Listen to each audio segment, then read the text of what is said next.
2026 সালের 1 এপ্রিল পশ্চিমবঙ্গের একটি ছোট এলাকা হঠাৎ করে খবরের শিরোনামে উঠে আসে। একটি ব্লক অফিস, 7 জন বিচার বিভাগীয় কর্মকর্তা আর কয়েকশো মানুষের বিক্ষোভ। পরিস্থিতি এমন পর্যায়ে পৌঁছায় যে ওই কর্মকর্তারা প্রায় 8 ঘন্টা ধরে আটকে পড়েছিলেন। রাস্তায় পথ অবরোধ, পুলিশ মোতায়েন করা হয়। এরপর শুরু হয় একের পর এক গ্রেপ্তার। কিন্তু প্রশ্ন হচ্ছে, মালদার মোথাবাড়ি সেদিন আসলে কি ঘটনা ঘটেছিল? আজকের ভিডিওতে আমরা পুরো ঘটনাটি বিশ্লেষণ করে বোঝার চেষ্টা করব।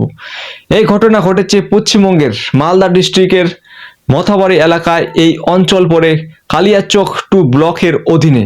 উত্তরবঙ্গের এই এলাকা রাজনৈতিক ও সামাজিকভাবে সংবেদনশীল হিসাবে পরিচিত।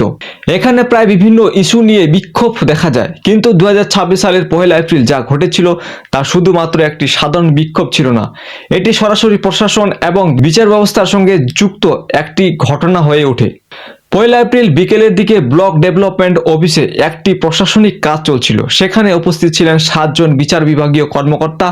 তাদের কাজ চলছিল ভোটার তালিকা যাচাই করা। নির্বাচনের আগে এই প্রক্রিয়া অত্যন্ত গুরুত্বপূর্ণ, কারণ ভোটার তালিকায় যদি কোনো ভুল থাকে তাহলে তো সংশোধন করা প্রয়োজন।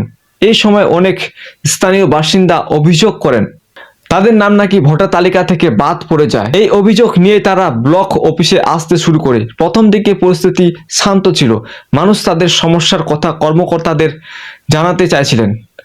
বিকাল প্রায় 3:30টার সময় ব্লক অফিসের সামনে মানুষের ভিড় বাড়তে থাকে। ধীরে ধীরে পরিস্থিতি উত্তপ্ত হয়ে যায়। কিছু বিক্ষোভকারীদের দাবি করেন ভোটার তালিকা থেকে নাম বাদ দেওয়া ইচ্ছাকৃতভাবে করা হয়েছে। এরপর বিক্ষোভকারীদের একাংশ ব্লক অফিস ঘিরে ফেলে এবং সেখানে থাকা বিচার বিভাগীয় কর্মকর্তাদের বাইরে বের হতে দেওয়া হয়নি। এই অবস্থাকে বলা হয় ঘেরাও। এই ঘেরাও চলতে থাকে কয়েক ঘন্টা ধরে। এই সময় সোশ্যাল মিডিয়ায় একটা ভিডিও ভাইরাল হয়।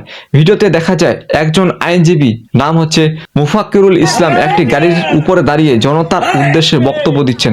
তিনি বিক্ষোভকারীদের আরও আন্দোলন চালিয়ে যাওয়ার জন্য আহ্বান জানান এবং পরিস্থিতি আরো উত্তপ্ত হয়ে ওঠে। রাস্তার অবরোধ, পরিস্থিতি আরো জটিল হয়ে ওঠে যখন বিক্ষোভকারীদের অবরোধ করে 12 নং জাতীয় সড়কের এই জাতীয় উত্তরবঙ্গের একটি গুরুত্বপূর্ণ সংযোগ ব্যবস্থা, ন্যাশনাল হাইওয়ে 12। এই সড়ক উত্তরবঙ্গের একটি গুরুত্বপূর্ণ যোগাযোগ ব্যবস্থা। রাস্তা অবরোধ হওয়ার ফলে দীর্ঘ জঞ্জাট তৈরি হয়, জরুরি পরিষেবা ব্যাহত হয়, সাধারণ মানুষের যাতায়াত ব্যবস্থা বন্ধ হয়ে যায়। ফলে পরিস্থিতি দ্রুত নিয়ন্ত্রণের বাইরে চলে যায়।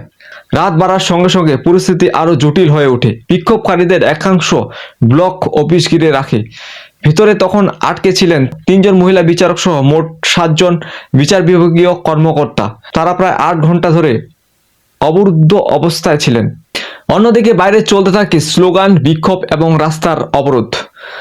ঘটনার খবর পাওয়ার পর পুলিশ দ্রুত ঘটনাস্থলে পৌঁছায়। প্রথমে তারা বিক্ষোভকারীদের সঙ্গে আলোচনা করে পরিস্থিতি শান্ত করার চেষ্টা করেন, কিন্তু দীর্ঘ সময় ধরে আলোচনার ফলস্বরূপ না হওয়ায় প্রশাসন ব্যবস্থা নিতে বাধ্য হন। রাত প্রায় 11টার সময় পুলিশ অভিযান চালায়, বিচার বিভাগীয় কর্মকর্তাদের উদ্ধার করে। এতে প্রায় 8 ঘন্টার অবরুদ্ধ পরিস্থিতি অবসান হয়। পরের দিন অর্থাৎ 2 এপ্রিল 2026 পুলিশ তদন্ত শুরু করে। এই ঘটনার জড়িত থাকার অভিযোগ 17 থেকে 18 জনকে গ্রেপ্তার করা হয়। গ্রেপ্তারের মধ্যে একজন ছিলেন শাহজাহান আলী।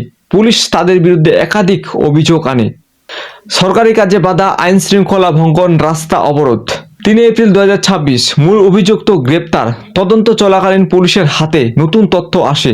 এরপর একজন আইনজীবীর নাম সামনে আসে, মুফাক্কিরুল ইসলাম। পুলিশ তাকে গ্রেপ্তার করে বাগডোগরা এয়ারপোর্ট থেকে। অভিযোগ ছিল তিনি এলাকা ছেড়ে পালানোর চেষ্টা করছিলেন।